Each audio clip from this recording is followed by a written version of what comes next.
Duty, obligation, responsibility. If you approach it any other way, which most people are, most people think, well, I'll be successful if the economy works. I'll be successful if something happens. I'll be successful if I win the lottery ticket. Look, you're not going to be successful if you don't demand it, if you literally don't stake a claim to it and say, this is mine, it's important.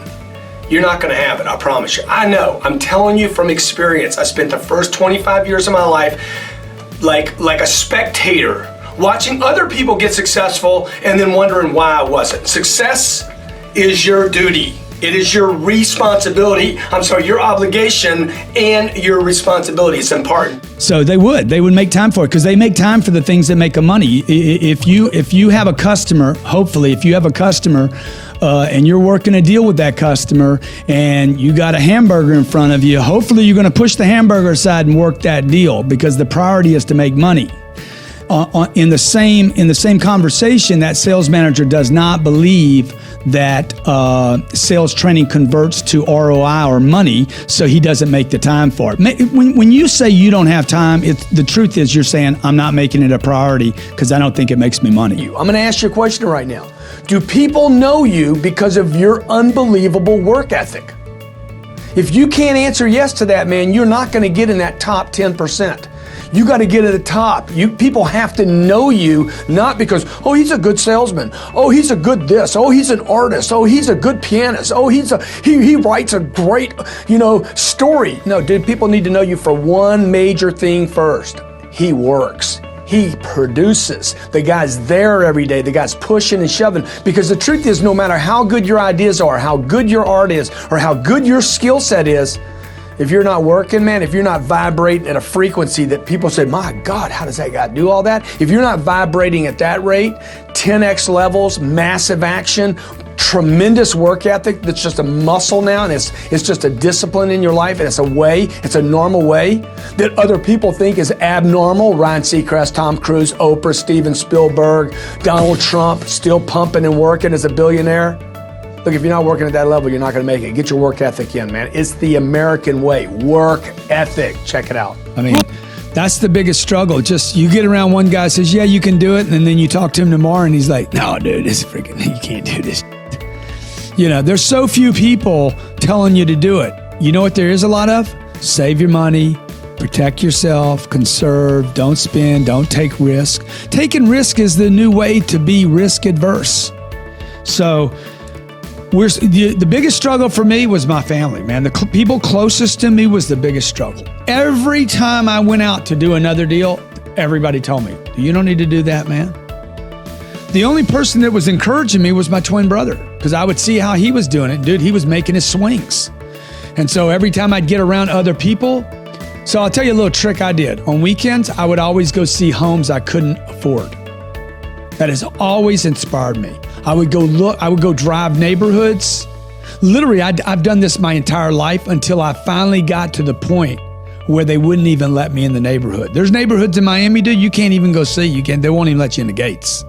Most of them you can get in if you know some of my tricks. So the point that Shovita's writing on the board right now is you got fuel in your tank. It wants to be accelerated on, and then you got somebody in the back seat saying, hey, be careful. Nobody likes a backseat driver, okay? So they're sitting there, they're putting mental pressure on the brakes when you're trying to accelerate. There's no money in it. There's no future in being negative. Where's the solution? I can't do that. We can't do that. That can't happen. This is wrong. That's wrong. Oh my gosh, taxes are too high. Dude, it's negative. It is negative. It is negative. Look, there's so much abundance of negativity. That by itself tells you why there's no value in it. You know that when we don't achieve targets here in my office, the first thing I ask, regardless of the internet department, if it's my accounting department on collections, or it's my sales department, I'm going to ask a question. What is the target? No target results in no sales. So if you're in parts, if you're in service, look, have a target. Measure that target hourly. If you really want to get results, measure your target every hour to see what did we get in the last 60 minutes. I promise you, do those two simple things. Don't even learn anything about how to sell anybody anything. Have a target, measure it every hour, and I guarantee your sales will come up. I have 4 and 5 flows in every company. I don't have one flow. I'm not going to depend on one product. Once I get those 4 streams coming in from one company, okay? For instance, at this company, it's an online project called Cardone University.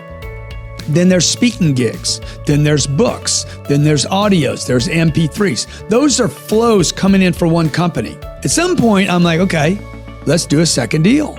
So I'm gonna then have a company that runs parallel, like a skier, right?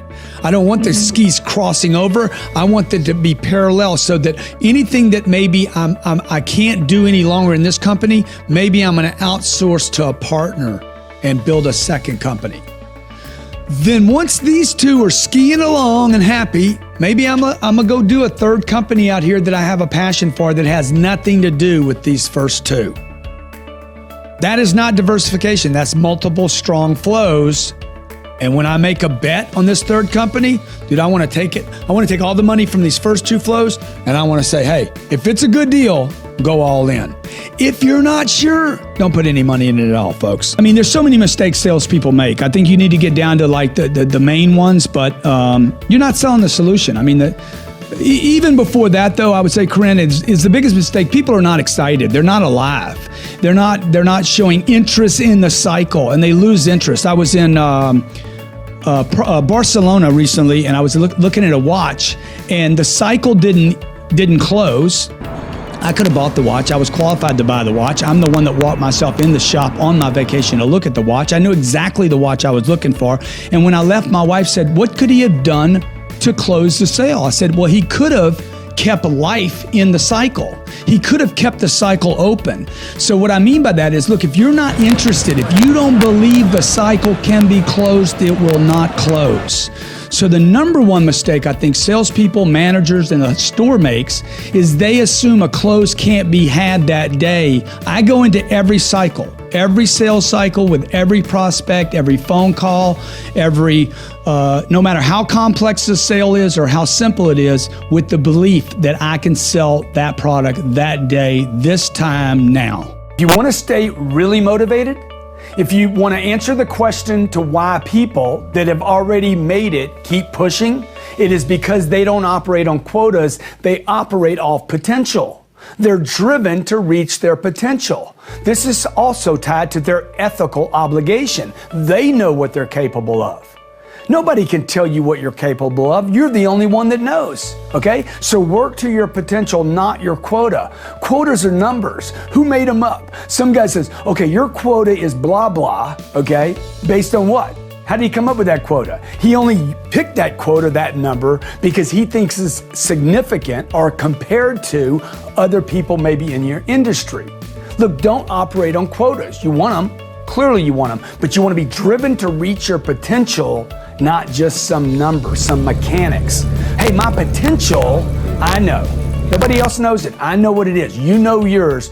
Work to your potential, not just a quota, and I promise you, you will be on fire day and night. Do the things you want to do. Dude, I do stuff I don't want to do every single day, okay?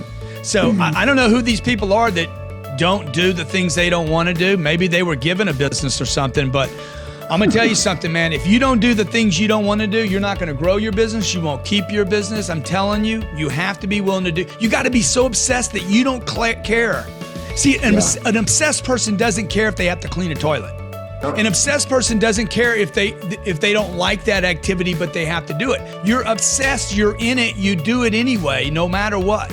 I remember my mom told me one day. She's like, Grant, I love you just the way you are. Because I'm telling her about all these dreams I have as a child, right? Yeah. And I was reminded when my sister told me like 30 years later, Grant, you've done a lot. We love you just the way you are. And I'm like, dude, I wonder how many times I've been told that. Wow. And the fact is, so what they love me just the way I am? I don't. I don't love me just the way I am, which opens up to this whole field of people that's like, just love yourself the way you are. Look, if you're broke, you're not living on purpose, you don't like your job, you can't get away from your job, dude. If you're stuck in a house you don't like, why would you want to love that? You should become obsessed with hating it, man. It's obsessed or average, one of the two. So just pick. Get a t-shirt, obsessed, or get another t-shirt, average. Yeah. Who do I want to be, man? Who do I want to be? How do I want to die, man? I want to die all in.